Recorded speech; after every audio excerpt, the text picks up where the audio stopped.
یا اللہ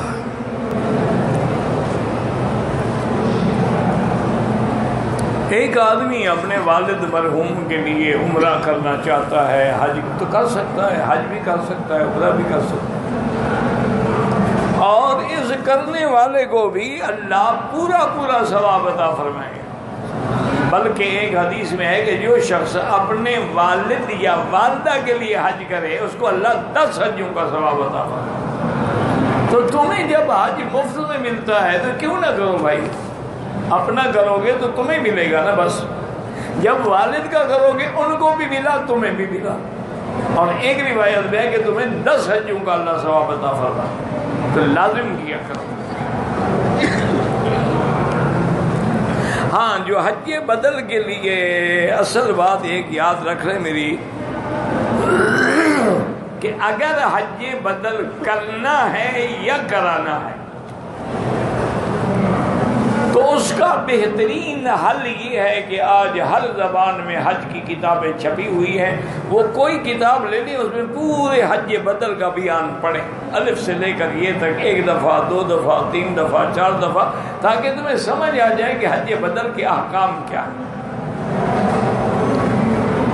اس کی وجہ یہ ہے کہ حج بدل میں کئی احکام ہیں۔ ایک تو یہ ہے کہ مثلاً آپ نے اپنے والد کا حج بدل کرنا ہے تو کیا والد جب فوت ہوئے ان پہ حج فرض تھا؟ یعنی ان کے پاس پیسہ تھا، طاقت تھی، حج کر سکتے تھے، نہیں کیا، تو افضل یہ ہے کہ آدمی وہیں سے آئے جہاں اس کا والد تھا، وہیں سے وہ نیت کر کے آئے۔ اور اس کے بعد یہ بھی شرط ہے کہ وہ حج افراد کرے اور تمتع اور قران نہ کرے۔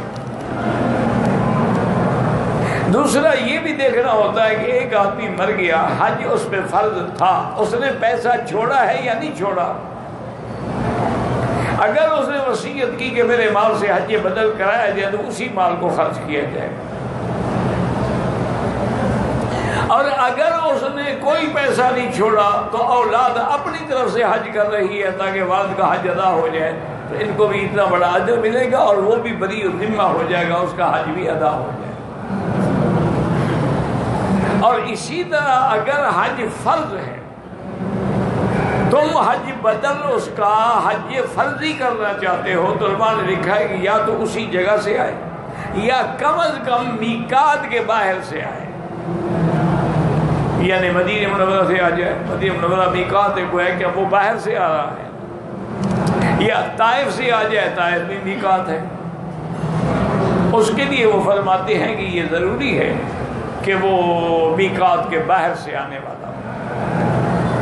اچھا، تیسری بات یہ ہوتی ہے کہ ایک آدمی پہ حج فرض نہیں تھا،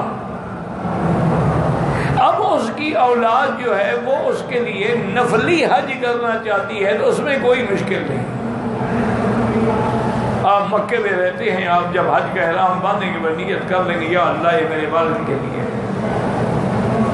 اور ہر مقام پہ دل میں یہی نیت ہوگی، یا اللہ میں عرفات آ رہا ہوں، منی آ رہا ہوں، مزدلفہ، رمی جمرات، سب میرے والد کے، اور پیسہ بھی وہ اپنا خرچ کر رہا ہے، تو اس کے لیے بھی افضل یہی ہوتا ہے کہ وہ حج افراد ہی کرے۔ اور ویسے یاد رکھیں کہ مکے میں رہنے والے لوگ جو ہیں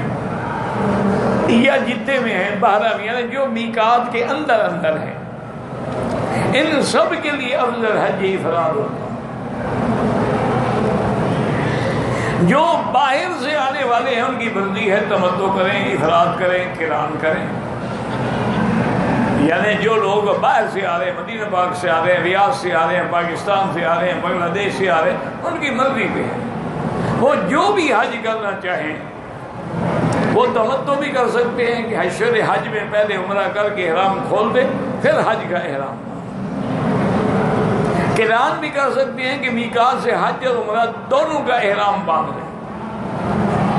تمتع اور قران میں ان کو ایک دم دینی ہوگی، بکری دینی ہوگی تمتع کی، شکرانے کی، یہ جرمانہ نہیں ہے۔